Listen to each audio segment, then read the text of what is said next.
Lotus वास्तुशास्त्र में आपका स्वागत है। मैं हूं उत्पल चौधरी। आज हम बात करेंगे महाकालेश्वर ज्योतिर्लिंग की। तो आइए शुरू करते हैं। जब धरती को चीरकर प्रकट हुए महाकाल, मैं आपको बता रहा हूं आज महाकालेश्वर ज्योतिर्लिंग की कहानी। तो आइए शुरू करते हैं आज का वीडियो। लेकिन उससे पहले बोलना चाहूँगा, चैनल को आपने अभी तक सब्सक्राइब नहीं किया तो चैनल को सब्सक्राइब कर लें, बेल आइकॉन की घंटी बजा दें, जिससे हमारे आने वाले नोटिफिकेशन सबसे पहले आपको मिले। तो आइए शुरू करते हैं। सावन के पावन महीने में उज्जैन स्थित महाकालेश्वर ज्योतिर्लिंग के दर्शन करने श्रद्धालु दूर दूर से आते हैं। यही वो स्थान है जहाँ शिव महाकाल रूप में प्रकट होकर स्वयंभू दक्षिण मुखी ज्योतिर्लिंग के रूप में विराजमान हुए थे। इससे जुड़ी कथा में शिव भक्त राजा चंद्रसेन एक 5 साल के बालक की भक्ति और राम भक्त हनुमान की उपस्थिति और दूषण राक्षस का वध सभी मिलकर इसे अद्भुत बनाते हैं। उज्जैन महाकाल ज्योतिर्लिंग 12 ज्योतिर्लिंगों में से प्रमुख स्थान रखता है। क्या आप जानते हैं उज्जैन में भगवान महाकालेश्वर कब विराजे? कैसे एक 5 साल के बालक की वजह से भगवान शिव महाकाल के रूप में विराजित होने के लिए राजी हो गए, और कैसे स्वयं शिव जी ने दूषण राक्षस का वध किया था। तो आइए आज आपको इस ज्योतिर्लिंग के उद्भव की पूरी कहानी आपको बताते हैं। पहली कथा के अनुसार एक किंवदंती है कि उज्जैनी में राजा चंद्रसेन का राज था।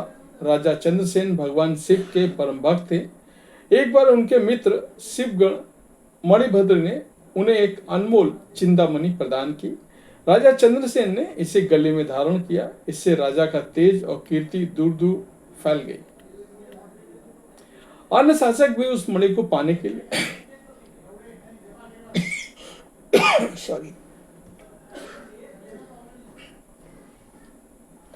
अन्य शासक भी उस मणि को पाने के लिए इच्छा करने लगे। मणि को पाने के लिए कुछ ने चंद्रसेन पर हमला भी कर दिया। तब राजा चंद्रसेन भगवान शिव की शरण में चले गए, ध्यान मग्न हो गए। चंद्रसेन जब शिव के ध्यान में मगन थे, तब विधवा गोपी अपने 5 साल के छोटे बालक को साथ लेकर दर्शन के लिए आई। 5 साल के बालक की शिव भक्ति देख गुस्सा हुई मां चंद्रसेन को शिव की भक्ति में लीन देख वो छोटा बालक भी भगवान शिव की भक्ति करने को आतुर हो गया। बालक अपने घर में एकांत जगह में बैठकर शिवलिंग की पूजा करने लगा। बालक की मां ने भोजन के लिए बुलाया, लेकिन वो नहीं आया। तब मां खुद बुलाने आई तो देखा बालक शिव भक्ति में बैठा है। मां ने गुस्से में बालक को पीटना शुरू कर दिया और पूजा की सामग्री भी उठाकर फेंक दी। उसी क्षण शिव का चमत्कार हुआ। उस स्थान पर एक सुंदर मंदिर, स्वाभाविक ज्योतिर्लिंग प्रकट हो गया। ये देख बालक की मां हैरान रह गई। राम भक्त हनुमान कैसे हुए अवतरित? राजा चंद्रसेन को जब इस अद्भुत घटना की जानकारी मिली तो शिव भक्त होने के नाते वो बालक से मिलने पहुंचे। वो राजा भी वहां पहुंचे जो मणि के लिए युद्ध करने पर उतारू थे। सभी ने राजा चंद्रसेन से माफी मांगी, भगवान शिव की पूजा करने लगे। तभी हनुमान जी प्रकट हुए और उस बालक की पूजा में प्रशंसा की। इस घटना के बाद स्वयंभू दक्षिण मुखी ज्योतिर्लिंग स्थापित हुआ।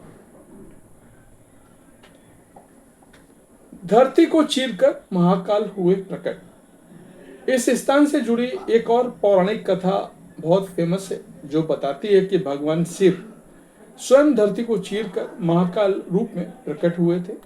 प्राचीन काल में अवंती नगरी हुआ करती थी, जिसे आज उज्जैन के नाम से जाना जाता है।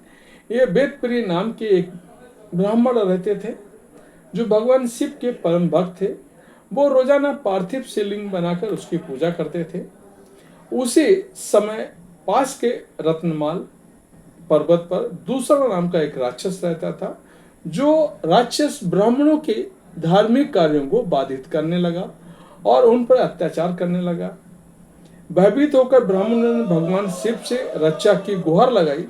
भगवान शिव ने दूषण राक्षस को चेतावनी दी, लेकिन ये माना जाता है अंततः जब दूषण ने ब्राह्मणों पर हमला किया तब भगवान शिव धरती फाड़कर महाकाल रूप में प्रकट हुए और उस राक्षस का वध कर दिया। जो राक्षस का वध करने के बाद महाकाल ने राक्षस का भस्म से अपना श्रृंगार किया। इस चमत्कारी घटना से भयभुक्त होकर ब्राह्मणों ने भगवान शिव से निवेदन किया कि वो सदा के लिए उन्हें विराजमान रहें।